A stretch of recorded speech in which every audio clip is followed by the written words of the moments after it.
aujourd'hui, on reçoit Vicky de chez Can-Am sur route pour parler des nouveautés et aussi, on y pose quelques questions.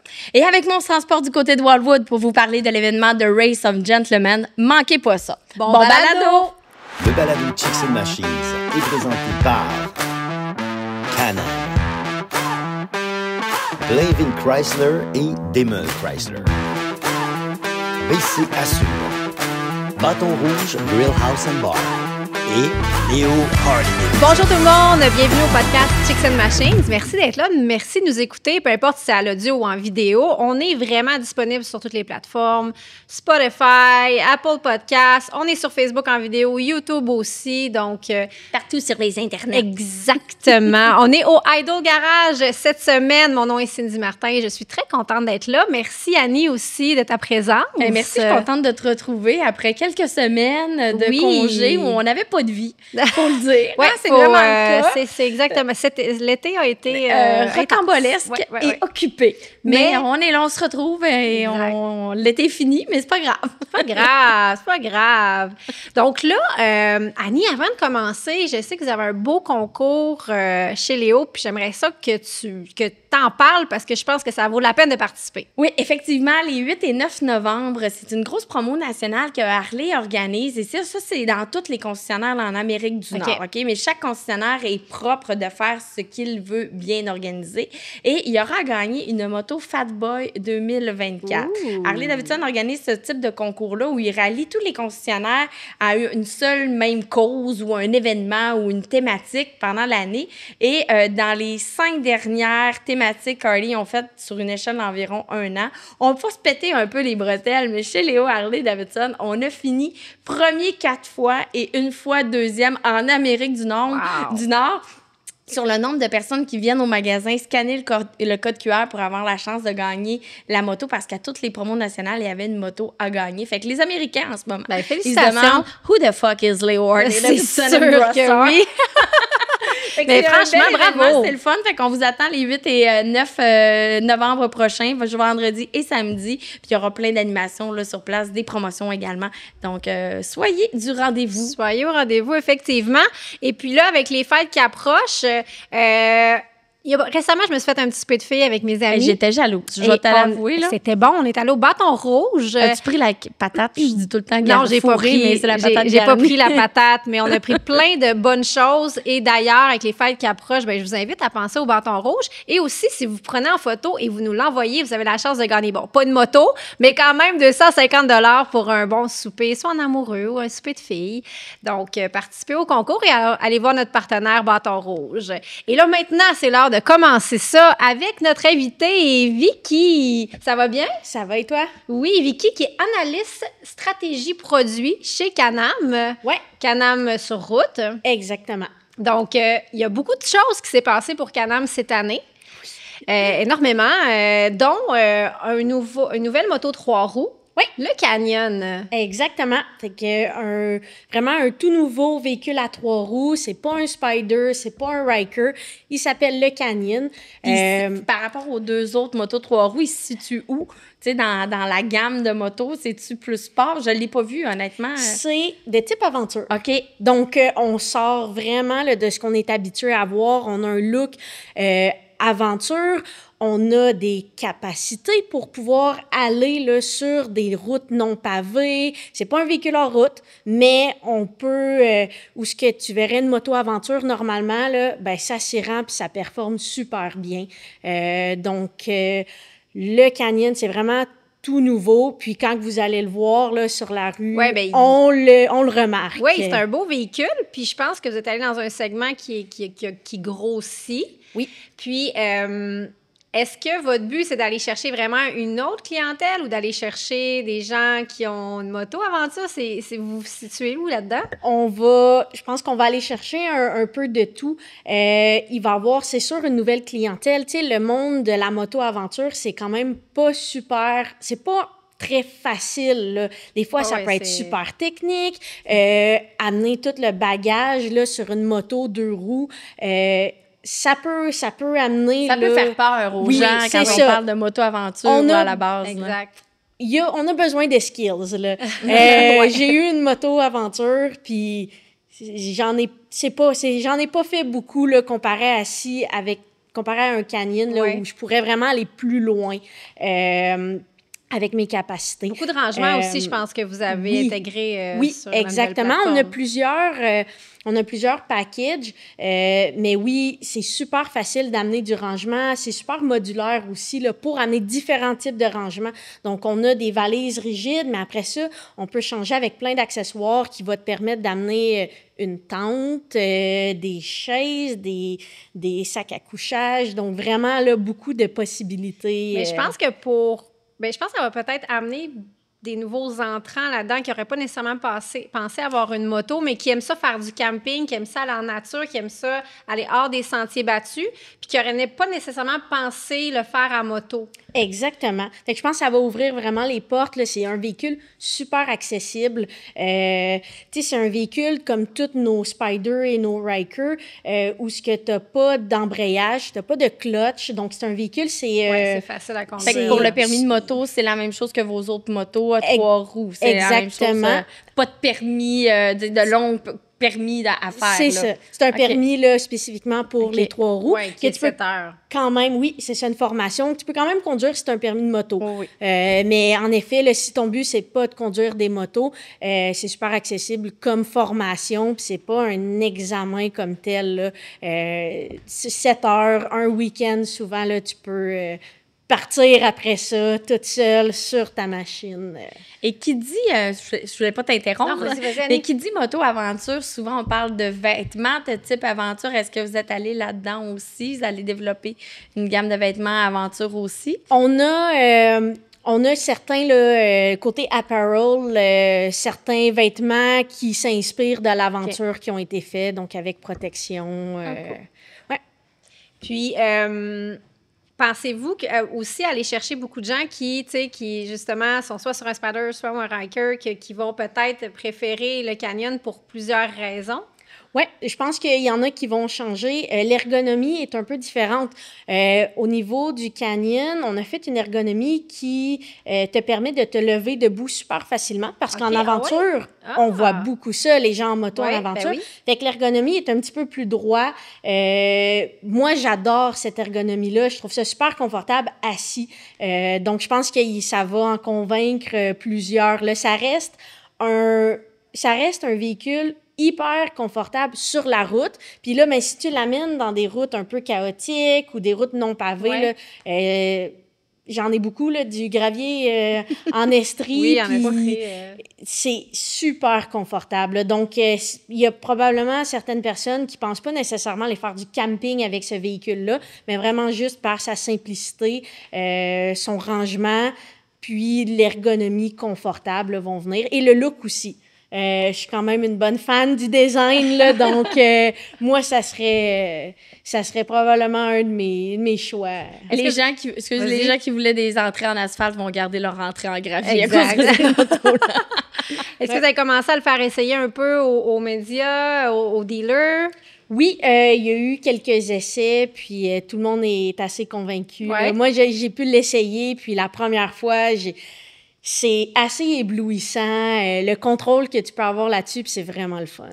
Niveau motorisation, est-ce que c'est la même chose qu'on retrouve dans les Ryker ou les Spyder? Sur le Spyder. Donc, le Ryker, c'est un autre moteur. Donc, là, c'est vraiment celui du Spyder. Donc, on parle d'un 1330 cc avec une transmission semi-automatique de 6 vitesses. Donc, pas d'embrayage, mais un bouton pour passer d'une vitesse à l'autre. Fait que assez facile là, à apprendre et pas trop technique. Donc, si tu arrives dans une place, dans une route qui est un peu plus technique, ben t'as pas à penser à clutcher. C'est ça, à clutcher, exactement. Puis, tu sais, ce qui est le fun avec les Spyder puis les Ryker, on a seulement une pédale de frein qui va actionner les 3 freins. Donc, pas besoin là, de penser aux 2 mains et le pied. On pense au pied, on rétrograde au besoin.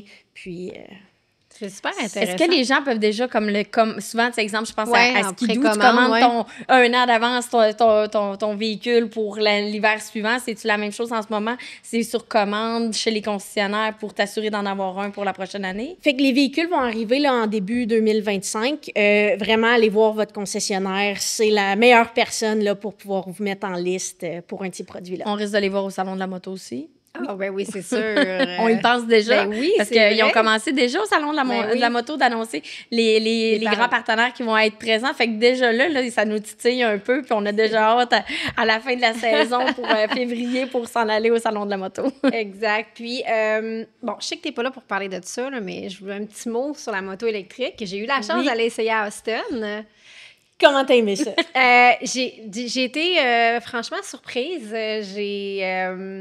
J'ai adoré la Pulse pour son côté plus petite moto de ville qui est super maniable. Vu que l'autonomie, tu sais, n'est pas encore... Tu sais, il y a une bonne autonomie quand même, sauf que, tu sais, ça reste que pour les grands trajets, c'est pas encore tout à fait... Mais ce qu'il faut comprendre avec la moto électrique, tu sais, autant, peu importe la marque, là, tu sais, souvent, tu parles de la Pulse, mais tu sais... L'équivalent, exemple, LiveWire, ben, tu sais, ça le dit souvent dans les publicités, c'est une moto urbaine. Exact. Fait que, tu sais, les gens, ils oublient ça, puis dans leur tête, on va faire des 400 km. Non, c'est une moto urbaine. Tant mieux si tu fais des grands voyages. Puis il y a des consommateurs qui ont des motos électriques qui vont faire des voyages, aller au Saguenay, Baie-Saint-Paul, Némite avec leur moto. Ouais. Mais à la base, la moto, elle est conçue pour un autre type de clientèle que la moto à moteur à laquelle on est habitué. C'est une moto urbaine. Fait que la mentalité est dure à changer, puis ça va être le défi aussi, tu sais, que vous allez avoir. Mais tu sais, je me dis qu'à force qu'il y ait des fabricants qui vont se lancer dans ça, à un moment donné, les gens vont finir par comprendre qu'on s'en va vers là. Exactement. Puis, tu sais, en Europe, c'est très établi déjà. Tu sais, les gens utilisent plus leur... Ben, c'est sûr aussi que ça aide parce que souvent, c'est à l'année. Dans plusieurs pays, c'est à l'année. Donc, c'est très... ancré dans leur culture, comme la moto est vraiment un moyen de transport, tandis qu'ici, c'est plus une passion, un loisir. Mais tout de même, l'été en ville, je me verrais très bien que la Pulse, par sa facilité de conduite, elle est pas pesante, elle est surprenante, une belle accélération, évidemment. C'est un beau produit, j'ai vraiment aimé ça. Puis de l'autre côté, l'Origine, son petit côté hors route aventure, on est allé vraiment dans une track là, pour comme de moto enduro.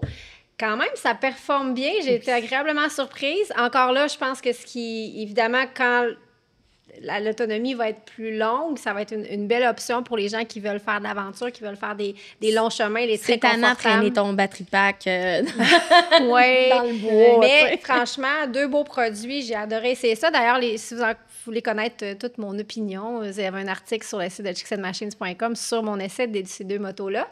Puis sinon, ben après, justement, un événement comme ça, parce que là, il y a énormément de médias qui l'ont essayé, c'était quoi le feedback que vous avez eu?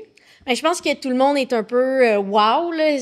Tout le monde qui l'ont essayé, les 2 motos là, sont vraiment, vraiment contents. On n'a que des bons feedbacks. Donc, je pense que beaucoup de gens sont agréablement surpris du Origin. On a vraiment voulu faire une vraie offre double usage ou dual sport, comme on appelle en anglais. C'est pas un bike qui a juste l'air de vouloir aller off-road. Ça performe vraiment bien.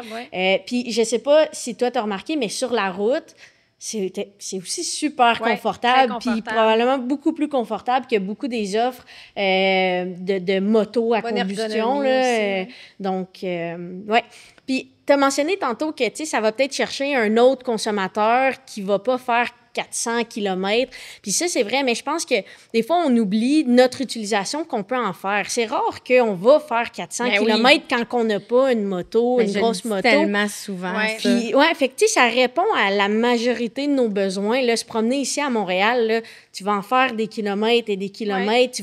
Tu peux faire plusieurs jours sur la même charge. Tu peux prévoir aussi. Bon, mais je m'en vais dans les Laurentides. Je sais que, mettons, pour être certain, je sais pas, moi, dans 100 km, kilomètres, je vais trouver une charge, je vais arrêter de dîner, tu sais. Il y a moyen de le faire parce que les gens le font avec des autos, là. Moi, je donne tout le temps l'exemple d'un de nos clients qui, lui, a été dans les premiers à avoir acheté la moto électrique, qui dit, moi, j'ai appris à voyager autrement. Exact. Mes pauses, je les décide, je les détermine d'avance, puis je m'arrange pour que ma pause soit un wow. Tu sais, d'arrêter d'un endroit qu'il va y avoir peut-être quelque chose à visiter. Tu sais, je prends exemple à l'abbaye, là, Saint-Benoît, fromagerie de l'abbaye Saint-Benoît. Oui. Ben, ils ont une petite borne électrique. Fait que tu dis, ben, regarde, je suis dans ce coin-là, je vais en profiter. Je vais aller me chercher du bon fromage, je vais me faire une petite pause, un petit pique-nique. Puis après ça, tu repars. Fait que, tu sais, ça se planifie. Puis, tu sais, moi, j'ai habitué d'organiser des rides de moto. Puis, rarement qu'après 100 km, là, on roule encore. Là, tu sais, c'est parce qu'il y en a qui ont des petites teintes. Puis, je donne l'exemple.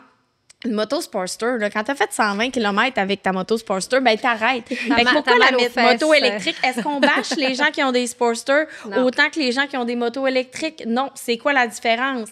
Vous irez pas plus loin, plus longtemps, là. Exact. Nécessairement. Fait que, tu sais, il y a vraiment beaucoup d'éducation à faire là-dessus. Puis, c'est quelque chose. J'en avais déjà d'ailleurs parlé dans un balado où les commentaires sur les médias sociaux sont effroyable parfois face à cette technologie-là. Mais ça va s'en venir. Mais comme c'est tu ça, dis, lentement mais sûrement. Qui se lance, puis franchement, vous avez lancé un beau produit. C'est certain que ça va faire son bout de chemin, puis les gens vont en parler encore beaucoup. Je pense qu'on va en convaincre plusieurs à l'essai. Oui, exact. Ben, c'est la clé, hein? Il faut que les gens l'essayent. L'essayer, c'est l'adopter. Peu importe c'est quoi, quand tu l'essaies, après ça, tu as le droit de chialer. Si tu l'as pas essayé, tu n'as pas le droit de chialer. M'avais-tu compris? C'est bon, ça, Annie. On va maintenant, on a un petit Q&A, donc restez là. Après ça, on va avoir un petit Q&A avec Vicky sur les questions les plus posées sur les 3 roues.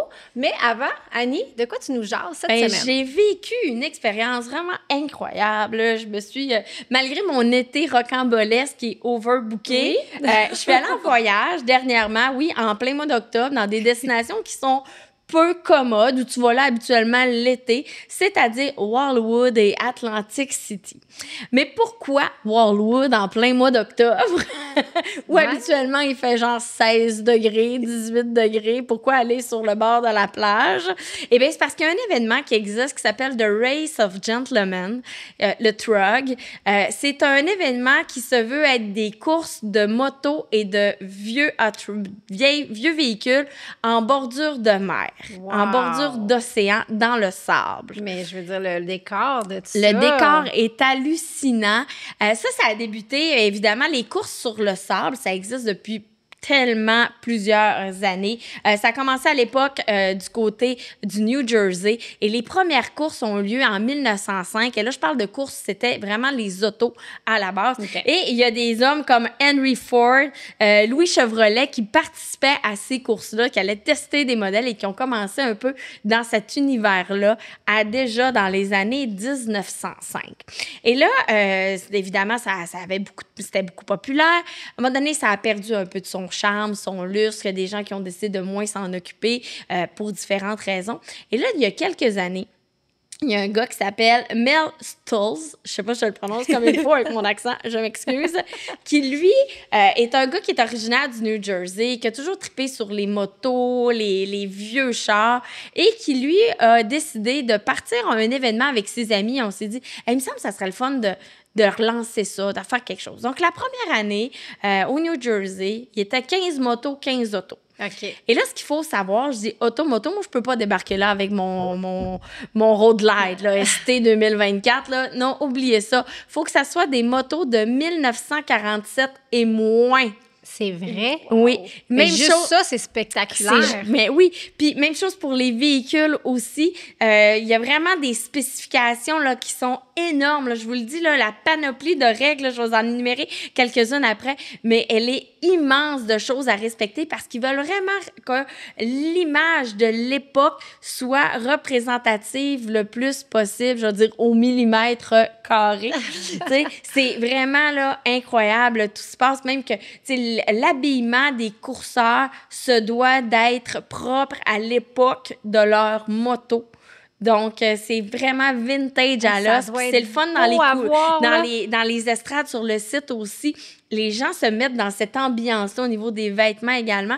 Puis, il a vraiment respecté l'aspect, je vais dire, scénique de la chose. Parce que sur le site de l'événement, là, il n'y a pas de gros food truck à pu finir. Puis, les food trucks puis les bars sont vraiment en marge de la plage, un peu plus loin, pour pas gâcher l'aspect visuel des gens qui prennent des photos. L'esthétisme. Oui, vraiment. Il n'y a pas de kiosque de vendeurs de cochonneries. Il n'y a pas ça. Il y avait le Wall of Death qui était vraiment dans la thématique dont je vous ai parlé. Chronique de la semaine passée, si vous l'avez manqué. Balado, écoutez ça.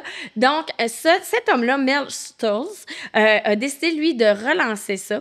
Et il n'avait pas remis les pieds du côté de Wallwood depuis plusieurs années parce qu'à l'époque, quand il allait là, il se promenait d'un hôtel à un hôtel puis il sautait dans les piscines des hôtels du toit. Fait qu'il il est comme devenu persona non grata, là, genre, il était banni de Wallwood. Il n'avait plus le droit d'y retourner. Finalement, l'eau a coulé sous les ponts. Et il a réalisé cet événement-là. Ça a été populaire. Ils ont fait ça aussi du côté de Santa Barbara, l'événement, il y a quelques années. Et là, cette année, ça revenait donc du côté de Wildwood. Pour le moment, on ne sait pas si en 2025, ça va revenir, mais tout porte à croire que oui. Ben, là, tu donnes envie. Je vous donne envie. Tout le monde à qui j'ai parlé de cet événement-là font comme, hey, l'année prochaine, je veux y aller. J'ai rencontré quelques Québécois également qui étaient présents sur place. Il y avait Fabrice Monceau aussi du Révolution Magazine qui participait aux courses avec une voiture modifiée. Oui, il a participé. Et pour participer, je reviens un peu à ce que je vous disais, il faut que tu envoies des photos de ton véhicule. Il faut que tu envoies des photos de ton kit de vêtements aussi. Incroyable. C'est vraiment très... Tu peux pas dire « je m'en vais là puis je m'inscris le matin même ». C'est présélectionné d'avance. Et là, dans les choses qu'il faut respecter, juste vous dire une couple de trucs. Au niveau des véhicules, c'est des carrosseries de voitures qui doivent être de 1934 ou plus anciennes. Okay. Fait qu'il faut que ta minoune, disons-le ainsi, que tu l'aies bichonnée pendant longtemps. Là. Faut que tu l'aies entretenu quelque chose de rare. Carburant, du gaz uniquement. Il y en a qui mettent du NOS à un moment donné dans leur véhicule, ces choses-là, du nitro. Non, c'est interdit. Ça va même jusqu'à la grosseur des pneus. Tu n'as pas le droit de pneus de 15 pouces. Il faut que ça soit du 16, du 7 ou du 18 pouces uniquement. Il faut que ça soit les peintures d'époque. Tu n'as pas le droit d'avoir des logos de compagnie sur ton véhicule. Écoute, la peinture d'époque. Oui, il faut que tu aies le fini là, un peu d'époque. Là, tu peux pas arriver avec quelque chose qui ne fit pas dans l'air du temps de ton véhicule. Fait que ça va jusque-là. C'est vraiment très, très piqué comme règle, mais c'est ce qui fait que l'événement a une couleur et une saveur unique. On retrouve pas cet événement-là partout à travers le monde. D'ailleurs, je vais vous en reparler un petit peu plus tard. C'est pour les motos. T'as pas le droit d'arriver comme avec une moto neuve. Il faut que ça soit vraiment... Souvent, c'est les Panhead, les Chevrolet qu'on voit sur place. Il faut que tu aies la fourche d'époque.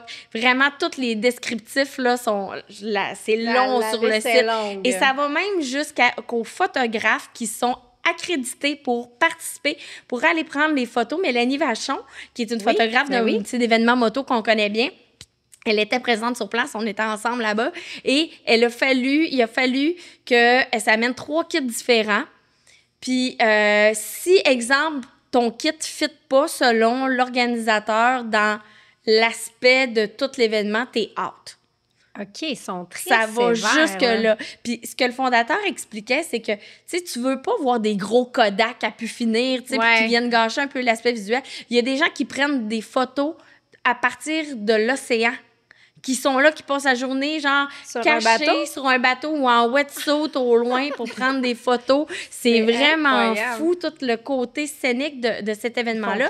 C'est des courses le samedi et le dimanche, mais l'événement commence dès le jeudi où là, il y a des meets de moto dans différents bars à Wildwood.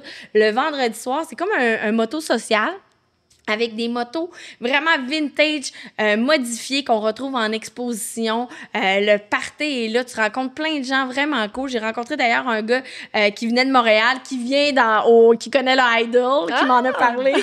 Fait que là, on s'est mis à jaser ensemble. Tu sais, la communauté moto montréalaise, elle est grande, mais en même temps, elle est petite. Donc, on a jasé avec des gens vraiment hyper intéressants, des gens qui fabriquent, qui bichonnent leurs motos, qui mettent du cœur à l'ouvrage.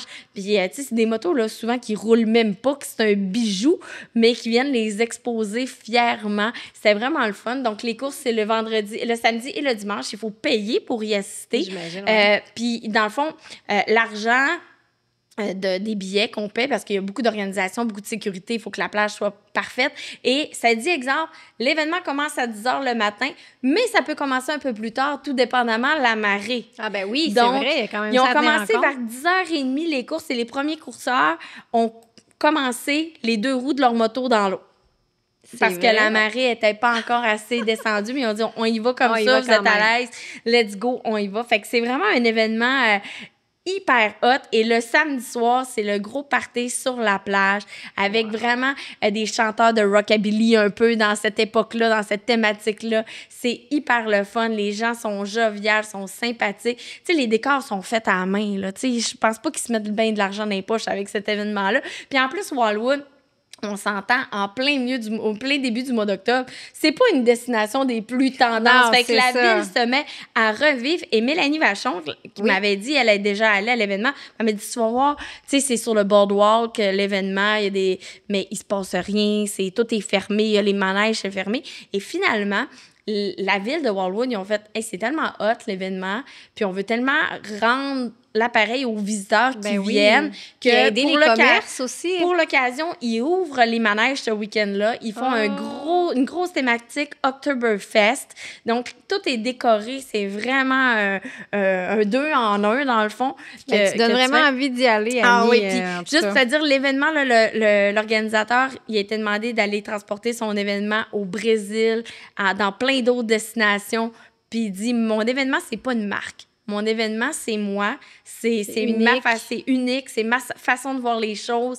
Puis c'est en famille, là. Il fait ça avec ses filles. Tu sais, les fameuses filles qui sautent dans les airs, le dos cambré avec le drapeau pour donner le go, là.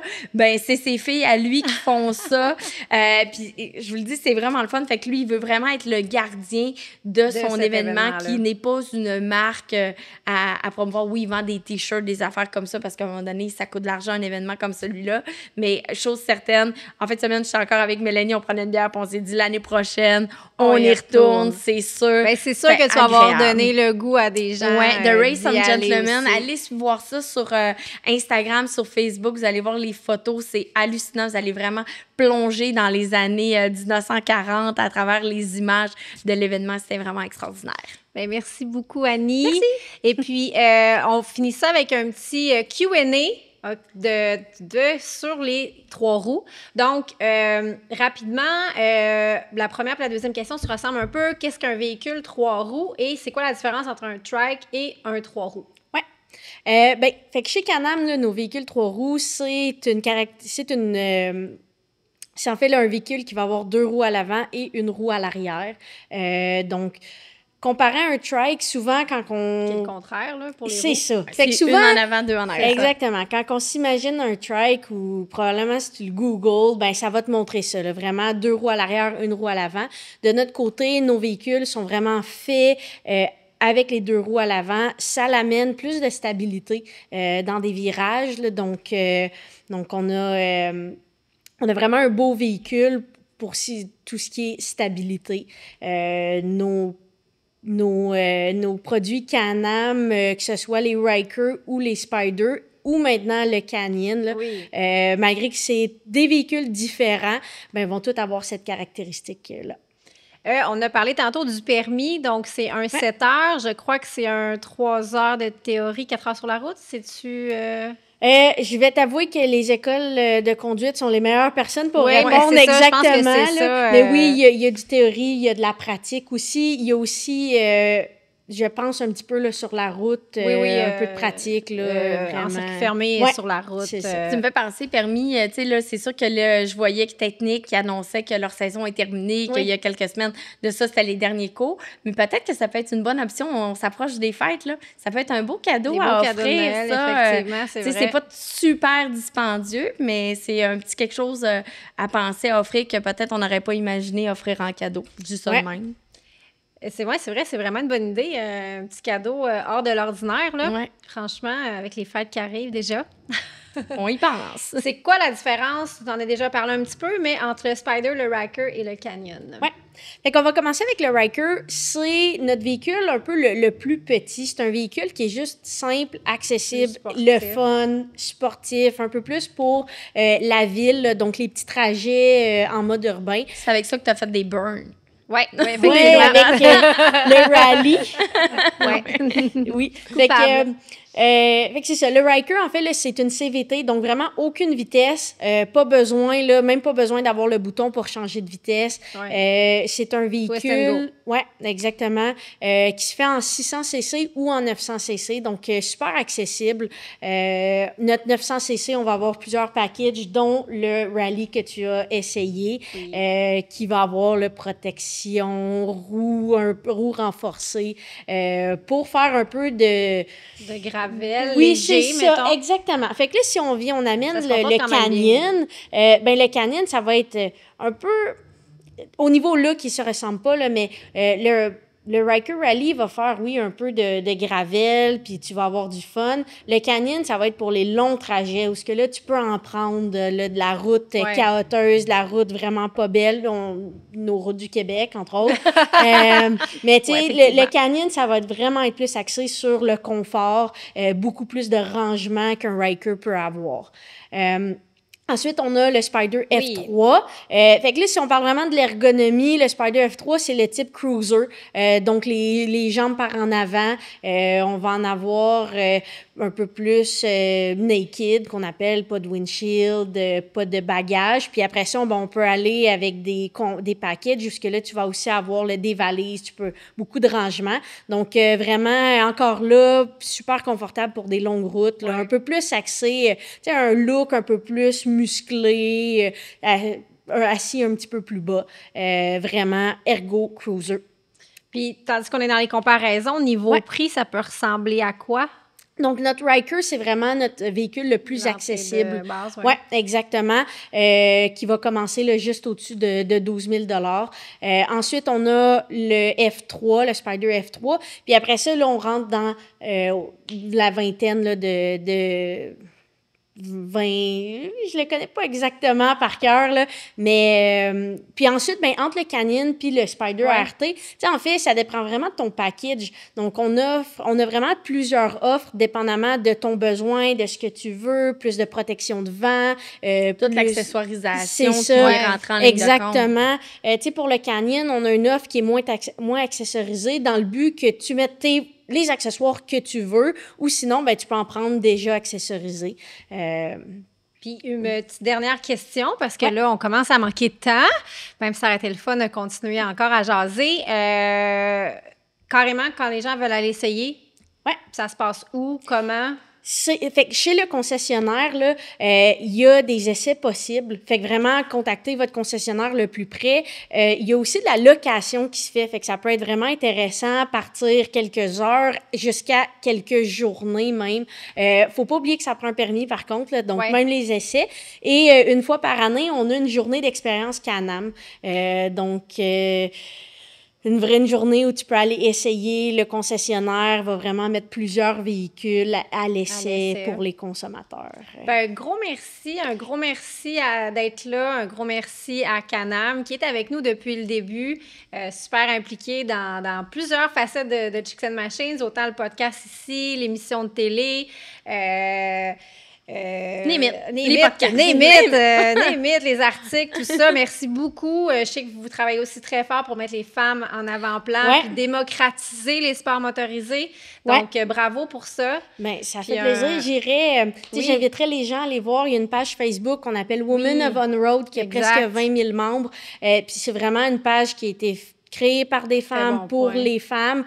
C'est majoritairement en anglais, mais vraiment, là, les filles sont là pour donner... Les images parlent d'elles-mêmes souvent aussi. Donner des conseils, vraiment, c'est la meilleure place pour, des fois, se donner le courage, des fois, aller chercher des petits trucs ou juste partager son expérience. Merci. Puis merci aussi à Léo Harley-Davidson. Merci à Annie. Merci à Bâton Rouge. Allez manger puis participer à notre concours. BC Assure, Demel Chrysler. Blainville Chrysler. Merci à Yann à la réalisation. Merci, Yann. Et merci Wydle de nous avoir accueillis. Merci à toi, Cindy Martin. Ça fait très plaisir, les filles. Donc, on se dit à la prochaine. Bye. Bye.